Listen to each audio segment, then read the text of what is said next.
second generation survivor of domestic violence. Between a 7 and 8-year-old, I witnessed my mother being abused by my stepfather. I later grew up to have low self-confidence as a result of my experience. Between 16 and 17 years old, I began to date someone that I considered a very close friend who became a companion. Around the age of 18 years old, I found myself in a verbally abusive relationship. It later resulted in becoming physically abused. As a result of that, I stayed in that relationship for about 6 to 7 years, not knowing that this was not the norm, this was not typical to be in a relationship where a man puts his hand on you. With low self-confidence, it didn't contribute to me wanting to move beyond that relationship because I personally felt that this was what a relationship should look and feel like. Under just a single mom, I didn't learn much about relationships with men when my mom opted to leave my stepfather. So that didn't contribute or help with my understanding of how a man should treat a woman. Moving forward, I stayed in the relationship with a man who was not only addicted to drugs, but he also was someone that sold drugs. He basically sold drugs to support his habit. At the end of the day, I was always home, never really went out, wasn't aware of what his lifestyle was like outside of our house. I didn't realize that the reason why he was abusive to me was because he was broken and hurt himself. He himself also witnessed his mother being abused by domestic violence. As a result of that, he too thought that this situation was normal. Later in life, I found that he was someone that was in and out of prison. And I continued to remain in that relationship even though he was always absent, and when he was present, he was abusive. Around the age of 26 years old, yes, 26 years old, I decided to relocate to another area of Georgia. When I relocated here, he was in prison. I ran from him while he was away, but he found me. This time I was stronger and I allowed myself to love me first, and I left the situation. It wasn't easy, but I walked away. As a result of that, I felt empowered. So over the course of about 10 years, not only did I grow myself educationally, I grew myself emotionally and mentally. I consulted with therapists. I found confidence in my relationship with God. I focused on building that journey. Fast forward, in 2017, I found a nonprofit organization that focuses on advocating for and fighting for domestic violence victims. Today, I am known as one of the mothers of American mothers. I'm also passionate about writing, so I've authored 18 books that focuses on domestic violence awareness and prevention and healing and self-awareness and growing your spirituality. I'm also a mother to an amazing young lady that is very aware of what domestic violence looks and feels like because I've spoken to her candidly and openly with transparency. Today, I am empowered by not only my experience with domestic violence, but my education and knowledge about domestic violence and my opportunity and blessings and gift to pour into those who experience domestic violence. And I can say that today, I am not just a victim. I am no longer a victim. I'm no longer a survivor. And this is what thriving looks and feels like for me. Empowered by my experience, empowered by those who embrace me as I am, empowered by my relationship with God, empowered by those who are going through and I have the ability to speak to and love on.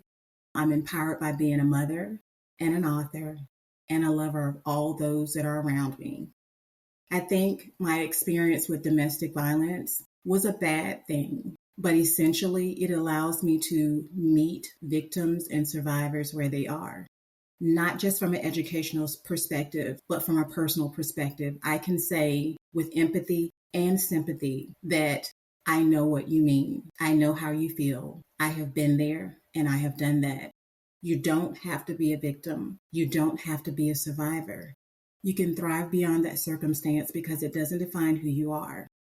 It defines what you can be when you get on the other side. Domestic violence is a horrible epidemic. It really is. But at the end of the day, you have the decision and the power to move beyond being a victim. There's resources available. There are people who will listen, and there are people who will support you. I learned this firsthand. And here I am 24 years later, loving who I am, imperfections, flaws, and all. I won't say that this experience has been easy because I now suffer from post traumatic stress disorder, anxiety, and often depression. And it is not a weakness for me. It was hard for me to get to this point, but it's not a weakness for me to say that I have to take medication to support me some days when I have an anxiety attack or when I'm triggered. And some of the things that triggers me are things that are normal, like someone patting me on the back or running their fingers down the middle of my back or saying a word or speaking to me in a tone that's different, that doesn't sound compassionate or loving or caring or friendly. I'm not weak for that, and neither are you if you have to lean into those resources. I'm still in therapy, and I love it. I have the best relationship with my therapist because she's someone unbiased. She is someone that's there to support me from a outside perspective, not a family member, not a friend, but someone who doesn't judge me, someone who assesses me, and someone who supports me through it. It's not always a great day. As a matter of fact, I'll be honest, today I'm having a little bit of an anxiety attack because I'm a little nervous about sharing this message in this way. Again, I'm not perfect, but I am healing and I will always continue to heal.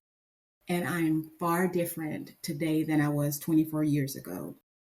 When people look at me, it's ironic to hear them say, "What? You don't look like you were in an abusive relationship." I don't believe that. I mean, how could you? You're so strong.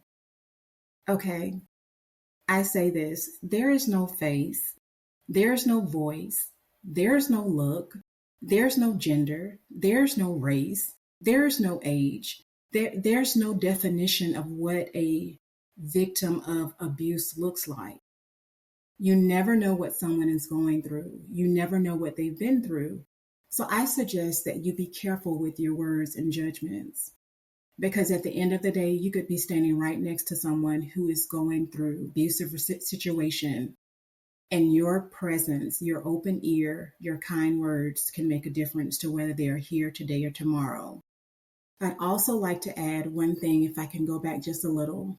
At the age of 18, I attempted to commit suicide not once, but twice. Even in that situation, people thought, "Why would you do that? What is your deal? How could you have done something like that?" Again, judging me, not knowing what my walk and path was. This is the experience of what I went through. That's a result of what I went through as a 7 to 8 year old. I thought the easy way out was to take my life. Obviously, I'm still here. And I lean into God for that reason. I lean into my faith for that reason because it could have been one of those two times could have taken me out. But I'm still here and I'm making it from day to day. If you're in a situation similar to this or you've been through it, don't be embarrassed. Don't be ashamed. Use your experience as a living testimony to empower and encourage others to get to the other side. You don't have to be a victim, and you don't have to simply survive. You can thrive, just like me. And I'm doing it with flaws and all.